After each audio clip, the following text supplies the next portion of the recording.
ये जो लड़ाई है, इस लड़ाई के लिए हमें ऐसा पानी डरा नहीं सकता। इसलिए विक्रम भाई, वीरेंद्र भैया आए थे छतरी लेके, तो मैंने कहा मेरे भाई जब पानी में भीग रहे हैं, खड़े हैं, तो मुझे अधिकार नहीं है कि मैं मंच पे आके छतरी के नीचे भाषण दूं। और ऐसी स्थिति में जब छतरी तो दूर, घर की छत भी गायब हो रही है अपनी। अब तो जमीन के नीचे गड्ढा खुदने वाला है। आपके जमीन के नीचे सोना है, आपकी जमीन के नीचे ग्रेफाइट है, आपकी जमीन के नीचे चांदी है, बॉक्साइट है, लोहा है, खनिज के जितने भी करोड़ों अरबों रुपए के मिनरल्स है, वो सब आपकी जमीन के नीचे है। आपने कभी सुना है कि कोई बाईपास अलीराजपुर के बीच में से निकल रहा है? सुना है क्या आपने? किसी बाजार के बीच में से बाईपास निकलते हुए देखा आपने? कहां से निकलता है? मैं आप सबसे पूछना चाहता हूं, बाईपास कहां से निकलता है? गांव की जमीनों से निकलता है, मजदूर किसानों की जमीनों से निकलता है। बाजार की तो 1 इंच जमीन लेने की हिम्मत नहीं है किसी भी नेता में। इतना बड़ा षड्यंत्र आदिवासियों के खिलाफ आज अलीराजपुर जिला इस झमाझम बारिश में चौबट खट्टाली क्षेत्र के जितने भी हमारे आदिवासी समाज के मजदूर किसान लोग हैं, उसमें व्यापारी वर्ग भी मौजूद है। मैं उनका स्वागत करता हूं इस मंच के माध्यम से, आदिवासी समाज के माध्यम से। लेकिन ये जो लड़ाई है, ये इस समाज के अंतिम पीढ़ी को बचाने की लड़ाई है। इस समाज के उस पीढ़ी को बचाने की लड़ाई है जो ये 5वीं में पढ़ने जा रहा है। कोई अभी छोटा छोटा बच्चा पैदा हुआ, कोई गुजरात में मजदूरी कर रहा है, कोई घर में खेती बाड़ी कर रहा है, किसी के घर में पानी टपक रहा है। अभी भी हम जहाँ गीले हो रहे हैं, उसके घर के नीचे भी पानी टपक रहा है। ऐसे कई हजारों घर है हमारे गाँव में, हमारे क्षेत्र में। उसके बाद भी हम बोलते हैं हम जमीन के मालिक हैं, हम मालिक हैं, वो मूल निवासी है। अरे काय का मूल निवासी भाई? हम बोलते हैं ना लोकसभा ना विधानसभा, सबसे बड़ी ग्राम सभा। ये मैंने नीतीश अलावा ने नहीं कहा, ये स्वर्गीय दिलीप सिंह बुरिया जो भाजपा के कद्दावर नेता थे, और इन्होंने पैसा 1996 की ड्राफ्टिंग कमेटी के अध्यक्ष रहे, उन्होंने कहा था। और ये कानून उस समय 1996 से लागू होना था हमारे देश में, इन आदिवासी क्षेत्रों में। लेकिन पिछले 10-12 सालों से जो हमारा संघर्ष है, रात दिन का संघर्ष है, उसके पश्चात हमारे ऊपर कितनी एफआईआर हुई, कितने आंदोलन में हमारे लोग जेल गए, कितने आंदोलन हुए, कितने लोग मारे गए। उसके पश्चात भारत सरकार ने, मध्य प्रदेश सरकार ने पिछले 2022 में लागू किया। और वो भी पैसा एक पैसा अधमरे जैसा, बिल्कुल भी उसकी कोई पूछ परख नहीं। थाने में जाए तो पुलिस वाला बोलता काय की ग्राम सभा हम नहीं मानते, कोर्ट में जाओ तो काय की ग्राम सभा हम नहीं मानते। और सरकार बोलती है कि पैसा एक्ट लागू है, ग्राम सभा का प्रस्ताव ठहराओ पहले लाओ। कई गाँव ऐसी स्थिति में हमारा आदिवासी समाज कैसे जिंदा रहेगा भाई? कैसे रहेंगे हमारे बड़े छोटे छोटे बच्चे आगे? यदि आपके पास जमीन नहीं बची तो काय का आदिवासी? आदिवासी की परिभाषा ही जमीन से शुरू होती है, आदिवासी की परिभाषा ही जल जंगल जमीन से जुड़ी हुई होती है।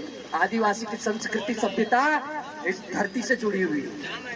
और यदि धरती ही आपकी चले गई, आपकी जमीन ही चले गई, तो आपकी संस्कृति सभ्यता परंपरा खत्म हो जाएगी, आपका अस्तित्व खत्म हो जाएगा।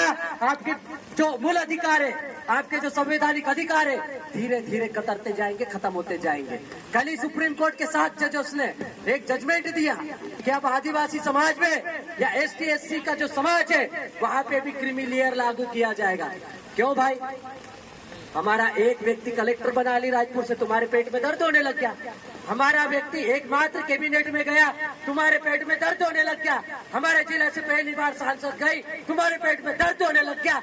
क्यों ऐसा निर्णय दे रहे हो जिससे भाई भाई लड़ने को मजबूर हो जाए? आज वो क्रीमी लेयर लागू करके भील भिलाला पटलिया भारेला सबके बीच में झगड़ा करवाना चाह रहे हैं। हमारे लोग बड़ी मुश्किल से अब चपरासी की नौकरी कर रहे हैं, कोई पंच बन रहा है, कोई सरपंच बन रहा है, कोई विधायक बन रहा है। इतनी सारी परिस्थितियों के बाद भी हम लोग थोड़ा उभरने की कोशिश कर रहे हैं। और लोग दिल्ली में बैठे हैं हमारे खिलाफ, संवैधानिक रूप से अधिकार छीन भी रहे हैं, कोर्ट के माध्यम से भी अधिकार छीन रहे हैं, और दलाल लोग हमारी जमीनें बेच रहे हैं।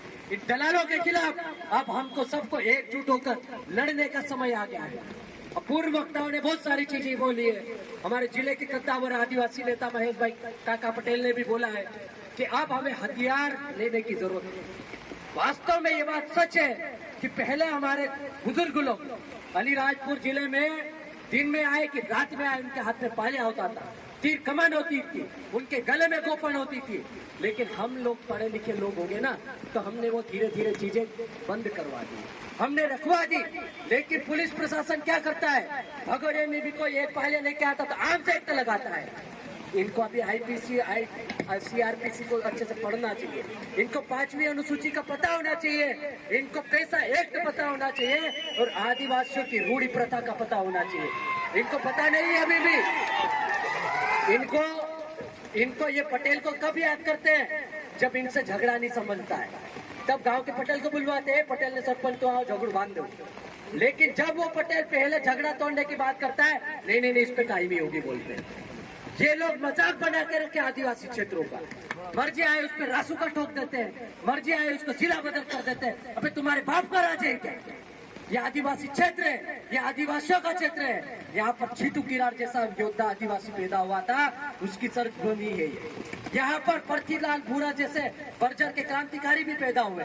यहाँ पर आलिया भील जैसा आदिवासी लड़ाकू भील भी था, और ये आज भी उसका डीएनए खड़ा है। ये बारिश में भीग भी सकता है। तीर कमान से तोपों का सामना करने वाली कौम भविष्य में जरूरत पड़ी तो तीर कमान वापस उठा लेगी, लेकिन उसके लिए मजबूर मत करो। अभी हम लोग पढ़ लिख गए, हम लोग संविधान जानने लग गए, तो हम लोगों को समझाते हैं। हम गांव गांव में जाके बैठकें करते हैं, उनको ये बोलते हैं कि हमको गोपन पाले तीर कमान को घर में रखना है, अभी कलम से लड़ना है। हमको पता है, मैं आपको उकसाना नहीं चाह रहा हूँ, मैं आपको भड़काना नहीं चाह रहा हूँ। अल्ट्राटेक में जिसकी बात हो रही थी, 2 दिन पहले ही धरना हुआ था, वहां पर 2 आदिवासी समाज के मजदूर लोग मारे गए। ऐसी कंपनी जिस CIL को हमारे क्षेत्र में लाने की बात की जा रही है, वैसे ही इंटरनेशनल कंपनी है, अंतर्राष्ट्रीय स्तर की अल्ट्राटेक, सबसे बड़ा एशिया का प्लांट है। अल्ट्राटेक में 32 गांव प्रभावित हुए। 2017 में हमने बहुत बड़ा आंदोलन किया था, 50, 60, 70 हजार लोग इकट्ठे हुए थे, हमने बहुत विरोध किया। वो अल्ट्राटेक फैक्ट्री हमारी छाती पे बनी, आज वहाँ पर हमारे लोग मजदूरी करते हुए मर रहे हैं।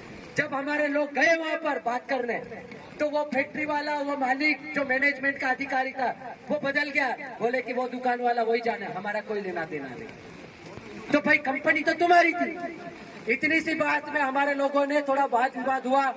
आदिवासियों का डीएनए थोड़ा गर्म रहता है, खून थोड़ा गर्म होता है, तो उन्होंने थोड़ी सी खिंचातानी में मारधाड़ चालू कर दी। अल्ट्राटेक में कहा जाता है कि एक दिन में 7 से 10 करोड़ का नुकसान हुआ, 3 दिनों तक वो बंद रहा। अब उस आंदोलन में, उस दौरान बात करने जो लोग गए थे, उनके ऊपर रासुका लगा दी पुलिस प्रशासन ने वहां पर। अब पुलिस प्रशासन क्या बोलता है कि हमारे ऊपर से दबाव था। तो भाई जब ऊपर से ही दबाव में काम करना है तो नौकरी क्यों कर रहे हो? नौकरी क्यों कर रहे हो? दलाली करो ना, गुलामी करो उन लोगों की। जाओ उनके कपड़े धो, उनकी गाड़ियां चलाओ, उनके गटर साफ करो, ये करना चाहिए आपको। यदि आप इस जमीन से जुड़े लोगों के टैक्स के पैसे से नौकरी कर रहे हो, तो आपका अधिकार है, आप उस अधिकार क्षेत्र में काम करें, आप निष्पक्ष रूप से काम करें। आपके लिए बनिया ब्राह्मण भी उतना ही बराबर है जितना आदिवासी है। यहाँ पर मैं देखता हूँ, एक भी बनिया ब्राह्मण या किसी राजपूत व्यक्ति के ऊपर रासुका नहीं लगी, किसी को जिला बदल नहीं किया। लेकिन जब आदिवासी सामाजिक कार्यकर्ता की बात आती है, हमारे भाई मुकेश रावत जैसे व्यक्ति को जिला बदल कर दिया, तो ये कब तक चलेगा? इनके लिए सामाजिक कार्यकर्ता गुंडे और कांडू नेता जो रहते हैं वो भगवान इनके लिए। तो ऐसे लोगों से हमको सोच समझ के डील करने की जरूरत है, बात करने की जरूरत है, और आगे संवैधानिक लड़ाई लड़ने की जरूरत है। यहाँ से हम लोग जब भी रैली के माध्यम से जाएंगे कलेक्ट्रेट तक, तो अनुशासित होकर जाएंगे। कोई किसी को गलत नहीं बोलेगा, कोई किसी के खिलाफ व्यक्तिगत जाति विशेष के खिलाफ, पार्टी विशेष के खिलाफ नारे नहीं लगाएगा। हमारी लड़ाई संवैधानिक है, ये जल जंगल जमीन को बचाने की लड़ाई है। हमको किसी पार्टी से लेना देना नहीं, लेकिन जिम्मेदार इस जिले में हमारी 2 भाभियां हैं, एक को दिल्ली भेजा है तो एक को भोपाल भेज रखा है, और एक कैबिनेट मंत्री भी है इस जिले में, पहली बार अलीराजपुर से मौका मिला है, तो हम उनके नाम पर ज्ञापन बना के लाए हैं। आप सबको तय करना है, ये ज्ञापन उनके पास जाएगा, वो अपने स्तर पर प्रयास करें, और 9 अगस्त के पहले ये जो लाइसेंस है उसको निरस्त करवाने का कार्रवाई करें प्रशासन के माध्यम से। और नहीं होता है तो 9 अगस्त यदि 9 अगस्त तक ये लाइसेंस निरस्त नहीं होता है या प्रक्रिया नहीं होती है तो 9 अगस्त हम कलेक्ट्रेट में मनाएंगे। मनाएंगे कि नहीं मनाएंगे? पूरे जिले के लोग आएंगे और जब तक, जैसे कि महेश पटेल जी ने बोला है, जब तक ये माइनिंग के जितने भी पूरे जिले के गांव की बात बता रहा हूं मैं, सिर्फ खट्टाली क्षेत्र की नहीं, सारे लाइसेंस जितने भी प्रचलित हैं या जितने अभी होने हैं, सभी की सभी खारिज होने चाहिए, निरस्त होने चाहिए। यदि नहीं हुए तो ये 5वीं अनुसूची क्षेत्र अलीराजपुर है और 5वीं अनुसूची बताते अलीराजपुर को पता है कैसे करना है।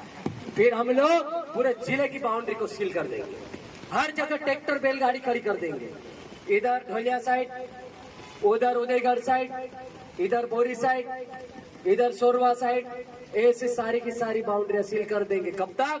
जब तक हमारे क्षेत्र की जमीनें को लाइसेंस जिन जिन को दिए वो निरस्त करके हमको आजाद नहीं किया जाता। तो ये आजादी की ऐसी लड़ाई है जो जल जंगल जमीन को बचाने की है।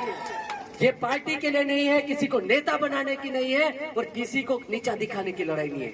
इसीलिए हमारे बीच में आज पहली बार इस आंदोलन में इस जमीन को बचाने के लिए इस जिले के बनिया वर्ग, व्यापारी वर्ग सहित कई लोग मौजूद हुए हैं। तो खट्टाली और जोबट से जो व्यापारी वर्ग के लोग हैं वो भी आ जाए, 2 मिनट के लिए अपनी बात रखेंगे, हमको अच्छा लगेगा। उनके लिए भी एक बार जोरदार तालियां बजाएं। तो बहुत बहुत आप लोगों ने समय दिया, बारिश में खड़े रहे, अब समय भी काफी हो चुका है, हमको जाना भी है। तो जाने से पहले 1-2 लोग जो भी है खट्टाली क्षेत्र के जो